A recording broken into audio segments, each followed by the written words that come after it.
A BCM, ela faz parte das nossas carreiras de uma forma indissolúvel, né? Acho que cada um de nós viveu essa associação, viveu os nossos eventos, viveu a nossa revista. A comunidade científica brasileira de engenharia mecânica, ela se desenvolveu de uma maneira muito expressiva nos últimos 30, 40 anos. A BCM nunca teve uma fase em que ela, por exemplo, e é muito comum acontecer, uma redução de atividade, muitas vezes desaparece, né? Nunca teve isso. A BCM sempre esteve ativa nesses 50 anos. Então eu acho que a BCM é a própria história das ciências mecânicas no Brasil. Assim como outras associações em outras áreas, ela nasceu no momento difícil, cresceu com dificuldade, hoje chega aos 50 anos uma senhora bastante inteira, né, digamos assim. Ela está robusta e todos nós temos que nos orgulhar disso. Hoje, a BCM é grande nas suas realizações.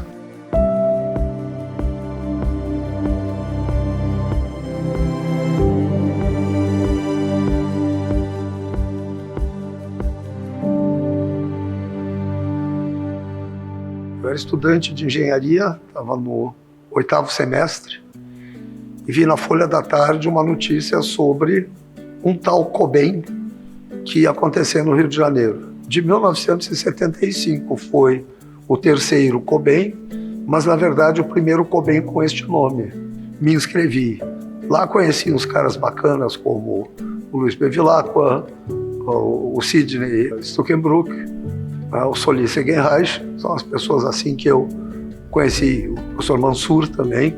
Eu participei de tudo, inclusive da Assembleia. Me disseram que eu podia, né?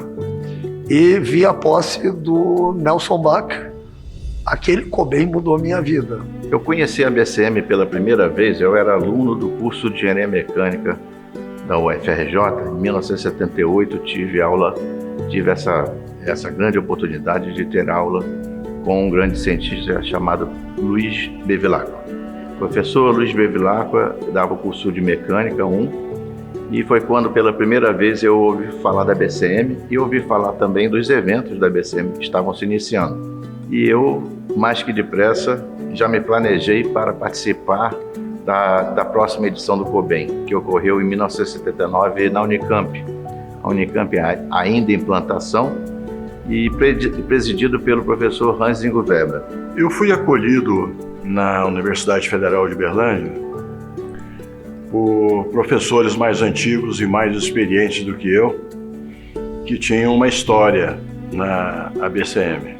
E, portanto, logo de imediato, o professor Enner insistiu comigo que eu me filiasse e logo em seguida que eu me candidatasse a membro do conselho.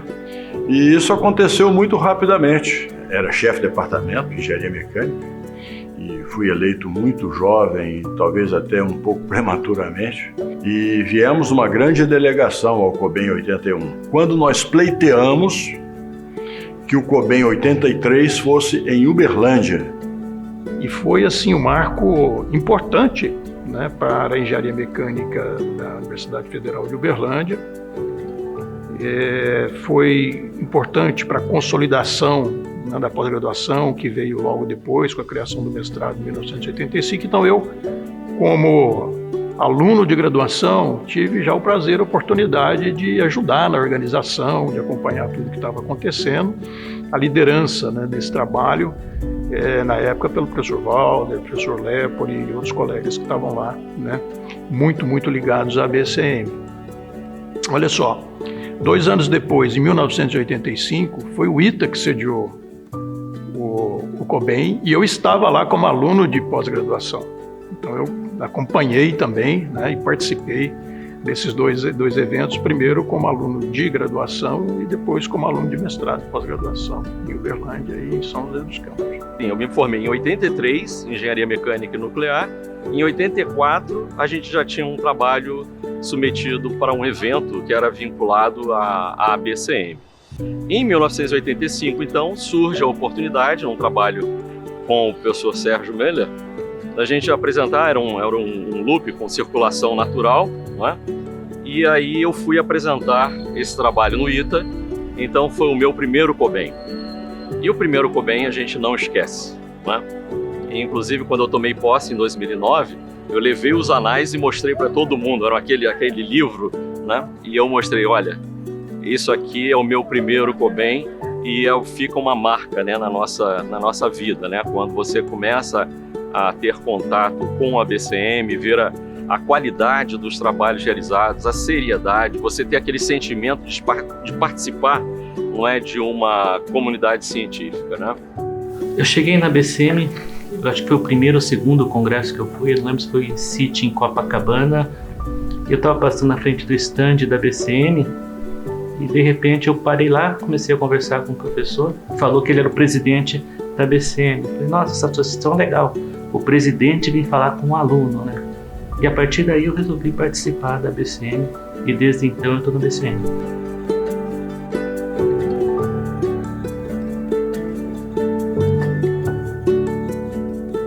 Eu retornei do doutorado em 85, eu cheguei exatamente quando o COBEM em 85 estava sendo realizado no ITA, né, coordenado pelo ITA. Então foi uma sensação muito boa de chegar já no país, retornando ao país. Eu voltei para ser professor do ITA e tive essa oportunidade de ter um COBEM à minha espera, né? E já no COBEM foram feitas as primeiras reuniões para se lançar um novo congresso, que seria o ENCIT, o Encontro Nacional de Ciências Térmicas. E eu já me engajei nessa comissão, já comecei a colaborar desde aquele momento. E no ENCIT, no primeiro ENCIT, né, que foi realizado no Hotel Sheraton, lá no Rio, eu tive a oportunidade, então, de ser convidado a assumir a secretaria do Comitê de Ciências Térmicas. E trabalhei nesse comitê pelo menos até o ano 2000, se não me falha a memória. Em 1999, eu recebi uma ligação do professor Hans Weber sugerindo o meu nome para a presidência da ABCM, o que me pegou de surpresa, mas era um momento difícil também para a ABCM. Havia muitas divergências internas, dentro da própria diretoria anterior havia divergência, então eu acho que meu nome foi escolhido para exatamente ser um mediador, para exatamente poder diplomaticamente tratar esse problema e reafirmar a nossa associação. Então, aquele momento foi importante. A única condição que eu coloquei foi de ser presidente por um único mandato. Qualquer fracasso financeiro de gestão num determinado evento trazia um grande problema para a associação. A gente sofria oscilações. Então, era isso que era a nossa maior preocupação, ter um maior controle sobre os eventos, um guia de realização de eventos. Criou-se o CONEM para dar uma maior relevância ao evento Norte-Nordeste. E uma coisa dos colegas do Norte-Nordeste que eu observava era aquela coisa assim, aquele carinho que eles tinham por aquele evento. Não, esse evento aqui é do Norte-Nordeste. Mas aí, num determinado ano, ele passa a se chamar nacional, né? Passa a se chamar de CONEM. Então, o COBEM deixa de se chamar Congresso Brasileiro, né, para ser um congresso internacional da associação, e o Congresso Norte-Nordeste passa a se chamar Congresso Nacional de Engenharia Mecânica. Então, tivemos aí o COBEM 2001, em que eu tive a grande alegria de atuar como presidente do COBEM. E aqueles que já fizeram isso, aqueles colegas da Engenharia Mecânica Brasileira, que tiveram a oportunidade de presidir o COBEM, certamente carregam para a vida uma saudade, uma lembrança muito própria, muito especial e uma satisfação enorme. É um trabalho de continuidade. Essa é uma coisa muito, muito bacana que eu vejo na associação, né? Quem assume tem a intenção de dar continuidade.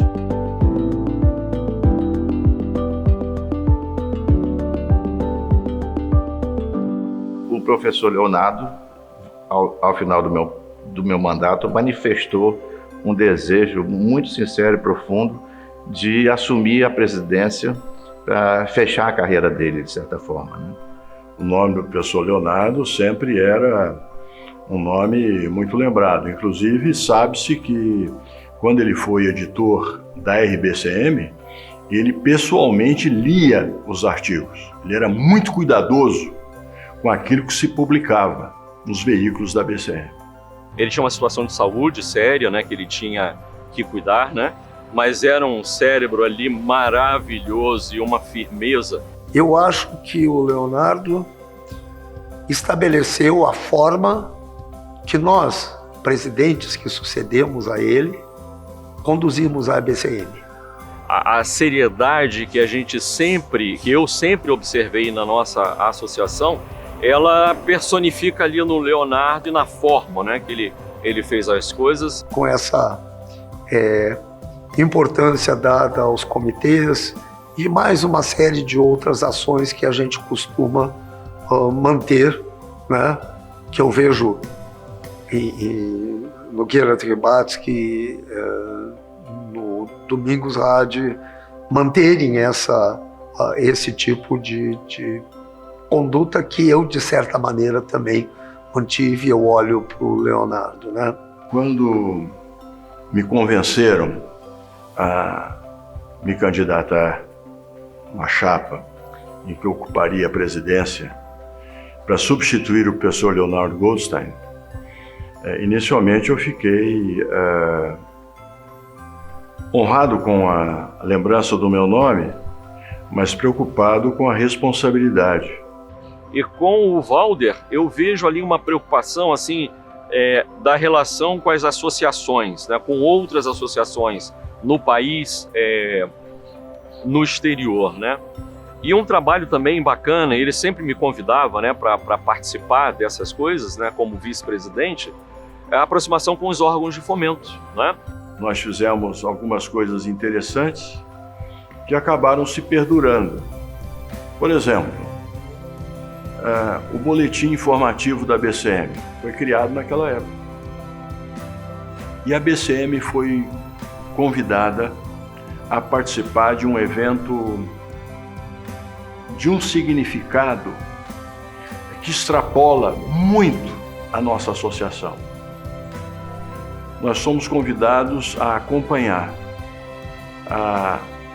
o American Institute of Aeronautics and Astronautics a irmos na Fazenda Cabangu, em Minas Gerais, perto de Barbacena, local de nascimento do Santos Dumont, e lá colocar uma placa assinada por essas duas instituições, a que eu acabo de mencionar e a BCM. Eu tenho amigos muito queridos no Rio Grande do Sul, na Universidade Federal do Rio Grande do Sul, né? E aí, os colegas do Rio Grande do Sul fazem essa proposição, né, de organizar ali o COBEM. Claro que isso ocorre num período, né, anterior, já tinham organizado outros eventos aqui, e aí a gente começa, né? Logo quando eu vou entrar na presidência, eu tenho dois amigos queridos, né, organizando o COBEM. E foi uma coisa maravilhosa.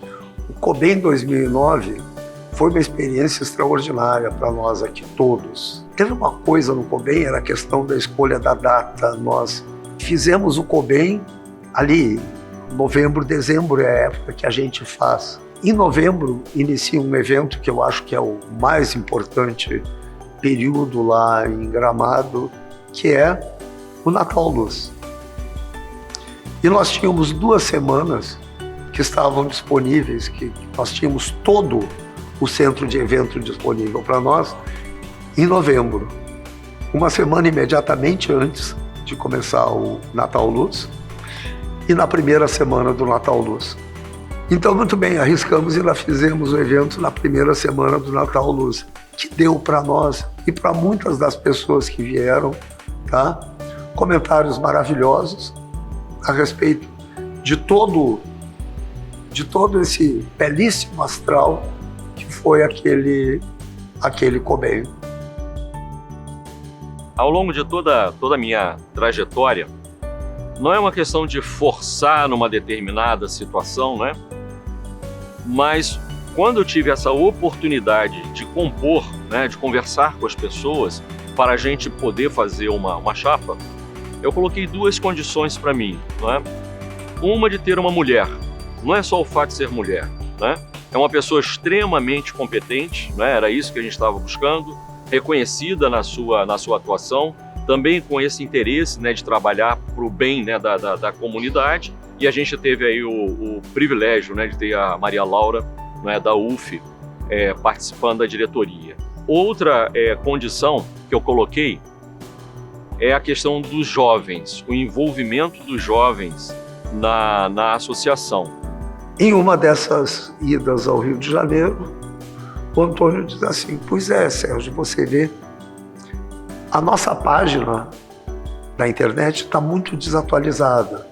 E começamos a conversar a respeito da página, como seria, o que seria uma página moderna, etc. E foi ao final da gestão do Antônio, tínhamos uma página bonita na internet, funcional. A informatização da sede, que depois leva à questão do portal. Nesse contexto também, a digitalização dos documentos. A nossa preocupação é que nós tínhamos esses nossos tesouros lá, antigos, e que estavam apenas em papel, né? A situação financeira da associação, né, por alguns momentos ali, esteve muito difícil. A gente teve que se desdobrar quando eu passei para o professor Sérgio Meller, né, a presidência. O professor Bevilacqua, ele estava na Assembleia. E quando ele passou do meu lado, ele falou: puxa, você deixou uma boa situação. Então isso para mim foi assim, um orgulho, né, da gente ter superado ali, revertido uma situação difícil. E eu fiz uma brincadeira com ele, com o professor Sérgio Meller, recentemente, né, que é o seguinte: olha, e nós pagamos as contas do Cobain e você ficou aí com as receitas do Cobain, né? Aquela imagem que muita gente usa, né, do corredor com revezamento, que vai passando o bastão para o outro que continua correndo, e que aquele que chegar na frente, todos ganharam a corrida. E daí eu comecei a pensar, São Carlos nunca organizou um Cobain. Daí eu conversei com alguns colegas, eles gostaram da ideia, e a partir daí a gente tomou a frente e resolveu organizar. Era um grupo de docentes relativamente jovens, acho que a maioria tinha sido contratado com menos de 5, 6 anos de USP, e a gente tomou a frente e acabou organizando o evento. Foi uma experiência bastante prazerosa.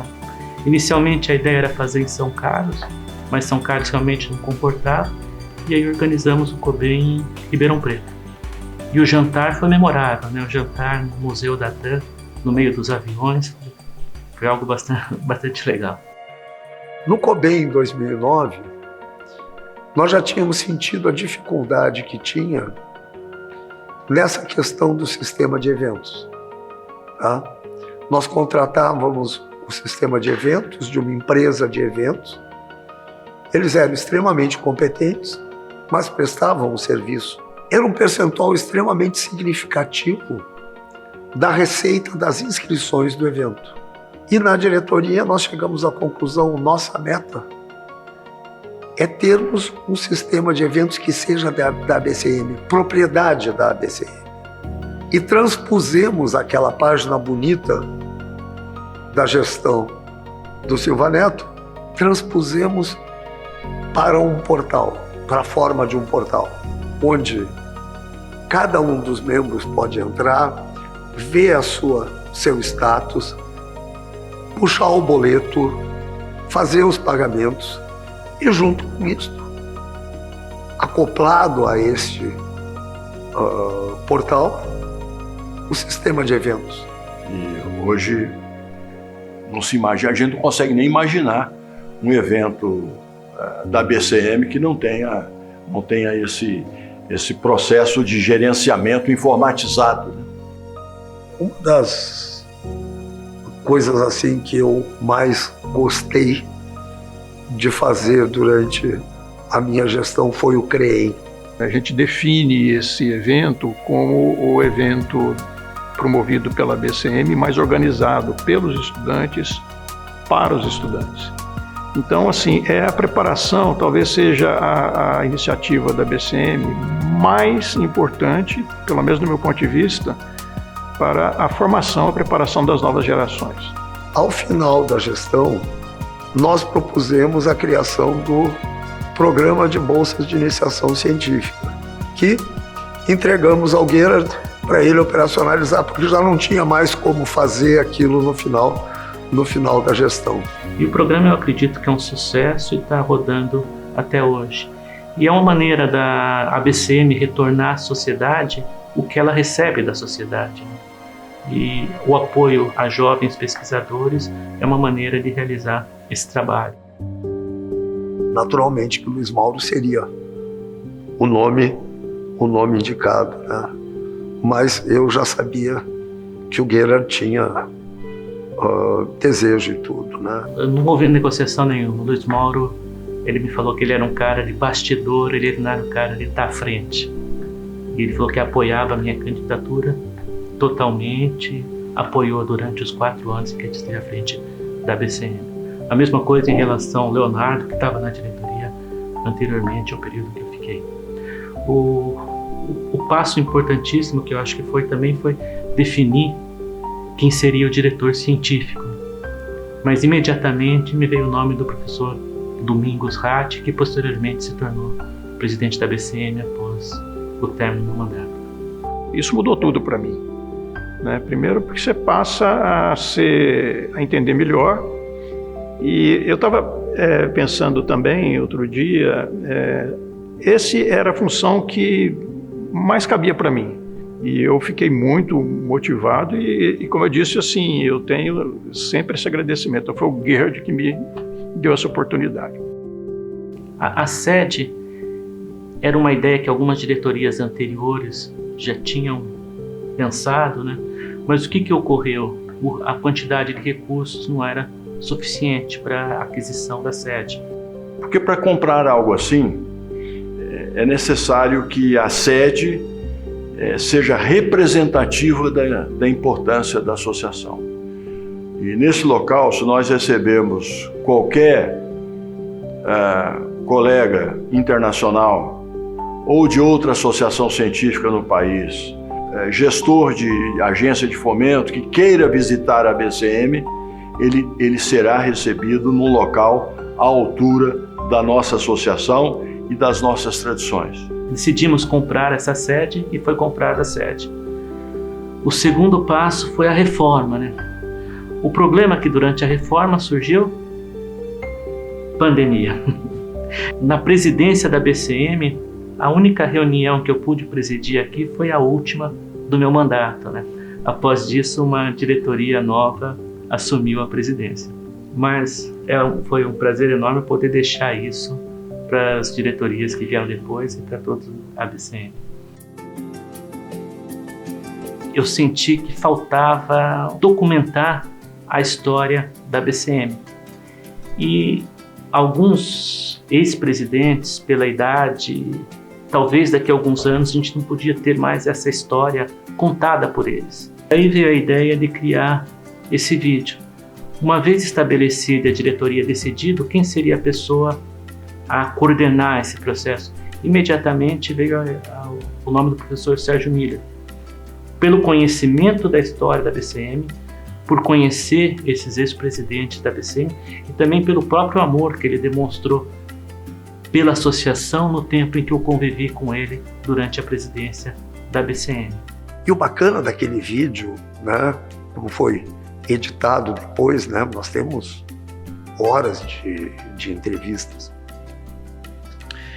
foi encontrar a história da revista, contada, parecia um jogral ao final, como ficou o Luiz Bevilacqua falando, o Sidney falando E o Arno Blas dizendo que ao final eu não tinha orçamento porque o dinheiro tinha ido para a revista e tal, e como ela foi feita e tudo mais, né? Eu acho que a nossa revista é o nosso patrimônio. Eu acho que talvez seja, junto ao COBEM, sejam os dois patrimônios mais importantes, os dois produtos mais importantes da nossa associação.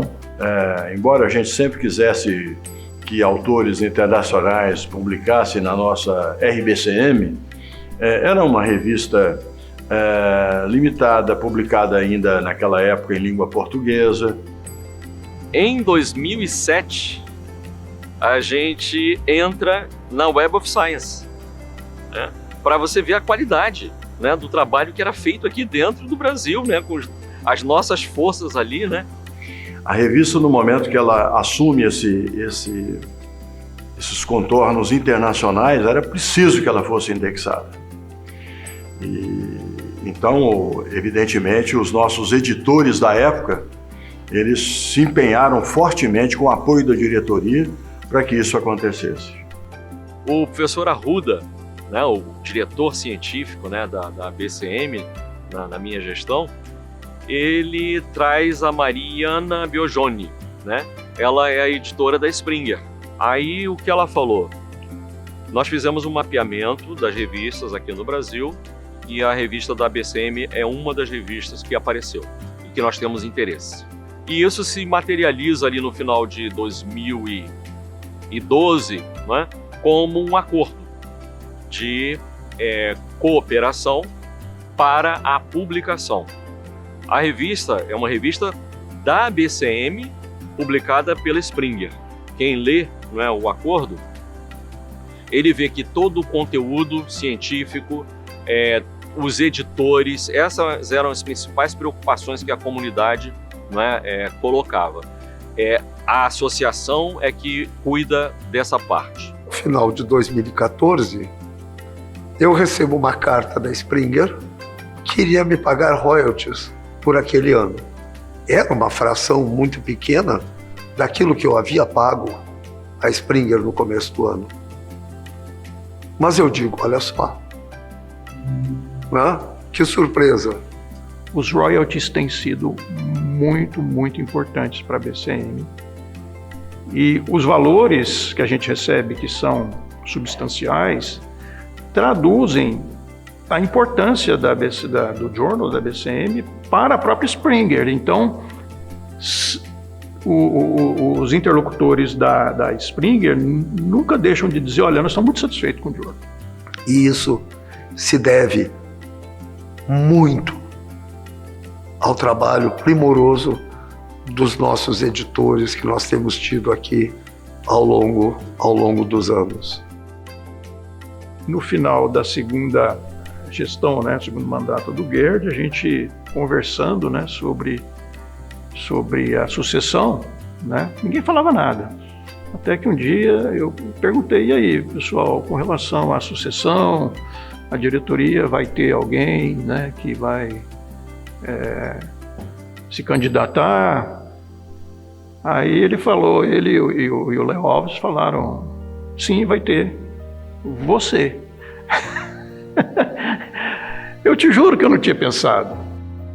Nós fizemos aí, ao longo desses 2 mandatos, alguns avanços, mas eu nunca deixo de ter em mente que esse é um trabalho coletivo. A BCM, ela tem uma característica muito interessante. Primeiro, os presidentes, todos se conhecem muito bem, todos se comunicam muito bem, então a informação é passada, as ideias são passadas de uma forma quase que natural. Além disso, nós temos também aquela atuação do Conselho e atuação da Assembleia que traz muitas ideias. Então, as realizações, as ideias, elas são bastante coletivas, elas são bastante colegiadas. Muitas das coisas vêm dos associados, não é só a diretoria que fica, né, criando, né, caminhos, nós também criamos caminhos, oportunidades para os nossos associados, mas os próprios associados né? Não é aquela coisa, o que a BCM vai fazer para mim? O que eu vou ganhar se eu me afiliar? Não, é ao contrário, eu vi isso acontecendo, né? E continua acontecendo. A gente está realmente sedimentado, a gente está numa situação que eu acho que nunca estivemos antes, né?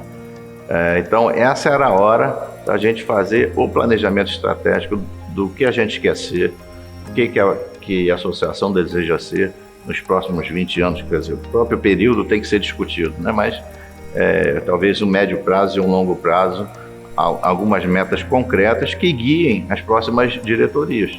Que a BCM precisava e precisa ainda avançar numa reforma substancial do Estatuto. O Estatuto ele é praticamente o Estatuto original, de 1975. E de lá para cá, é natural, ele ficou anacrônico em várias coisas. Então, eu estou anunciando, é claro que isso já foi aprovado no Conselho, mas nessa gestão, na finalização dessa gestão, nós estamos com uma proposta já pronta de uma reforma do Estatuto. A BCM, ela deveria ter um número de membros, de associados, muito maior do que nós temos hoje. Porque nós temos cursos de graduação e pós-graduação espalhados pelo Brasil inteiro. Nós temos empresas de engenharia, grandes empresas, médias empresas, que usam os nossos egressos no Brasil inteiro. Portanto, o nosso tamanho em termos de número de associados ainda não espelha o potencial que a associação tem aqui no Brasil. A nossa missão aqui na BCM está cumprida já.